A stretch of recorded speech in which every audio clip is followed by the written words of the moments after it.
అందించారు. ఇది మతానికి సంబంధించిందా, మతికి సంబంధించిందా? చెప్పండి మీరు. చెవులు కుడతారు మనకు, మగవాళ్ళు కుట్టుకుంటారు, ఆడవాళ్ళకి మగవాళ్ళు కూడా కుండలాలు పెట్టుకునేవారు. ఇప్పుడు ఫ్యాషన్ అయిపోయింది, మళ్ళీ ఆ ఫ్యాషన్ మళ్ళీ వస్తోంది. ఇక్కడ చెవులు కుడితే ఆక్యుప్రెషర్ సిస్టమ్, కంటి చూపు పెరుగుతుంది మనకి. ముక్కు పుడక పెట్టుకుంటే దుర్గంధాన్ని రూపుమాపే గుణం బంగారానికి ఉంది. కాబట్టి చేపలు పట్టే వాళ్ళందరూ ముక్కుకు బులాకీలు ఎక్కువగా తగిలించుకుంటారు. ఎందుకంటే బంగారానికి దుర్గంధాన్ని అవతలికి నెట్టేసే గుణం ఉంది. కాబట్టి బంగారాన్ని ధరించటం అనేటువంటి ఒక ఆచారం ఉన్నది మనకి. గాజులు ఎందుకు వేసుకుంటామో తెలుసా బంగారం మీకు?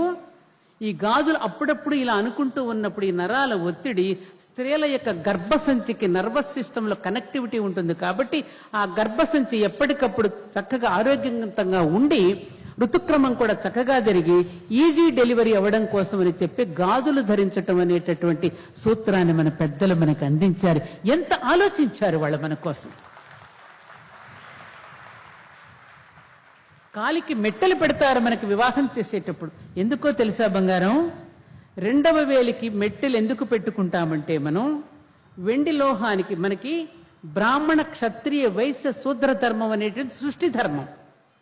బ్రాహ్మణ అంటే శిక్షణ, క్షత్రియ అంటే రక్షణ, వైశ్య అంటే పోషణ, శూద్ర అంటే శ్రమశక్తి. ఈ నాలుగు అంగాలు వర్ణధర్మం. అది కులానికి సంబంధించింది కాదు. అలాగే బంగారానికి, వెండికి, ఇనుముకి, రాగికి వీటి కూడా వర్ణధర్మాలు ఉన్నాయి. కాబట్టి బంగారాన్ని నడుము కంటే పై భాగంలోనే ధరిస్తాము. వెండివన్నీ కూడా ఈ నడుము నుంచి కింది భాగంలో వెండి మాత్రమే ధరించడానికి. ఆ వెండి కూడా మన శరీరంలో ఉండే కొన్ని భాగాలకు ఆరోగ్యాన్ని ఇస్తుంది. అందుకని వెండి మెట్టెలు మాత్రమే పెట్టుకుంటాం. ఎందుకని ఆ రెండవ వేలికి స్త్రీల యొక్క సెక్సువల్ ఆర్గానికి కనెక్టివిటీ ఉంది. కాబట్టి అమ్మా, నువ్వు కొత్తగా వివాహం చేసుకుంటున్నావు కాబట్టి దాంపత్య ధర్మం అనేది కేవలం సృష్టి యజ్ఞంగానే యజ్ఞం చేస్తేనే సరైన ప్రహ్లాదుడు లాంటి బిడ్డలు పుడతారమ్మా. దానిని మరొక రకంగా మైలపరచకుండా నువ్వు చక్కనటువంటి పాతివ్రత్యాన్ని అనుసరిస్తూ మంచి రామలక్ష్మణ్ లాంటి బిడ్డలను కనాలమ్మా అని మేనమామ ఒక సందేశాన్ని ఇస్తూ మెట్టలు ధరింపచేసి ఆ నరాన్ని అక్కడట దాంతో ఒత్తి పెడతారు. ఎంత గొప్ప సాంప్రదాయం అండి ఇది! ఎక్కడైనా ఉన్నదా ఇది? ఏ దేశమైనా ఇలాంటివి నేర్పించిందా మనకి? మామిడాకులు ఎందుకు కట్టుకుంటున్నాం మనం? కొమ్మ విరిచిన తర్వాత కూడా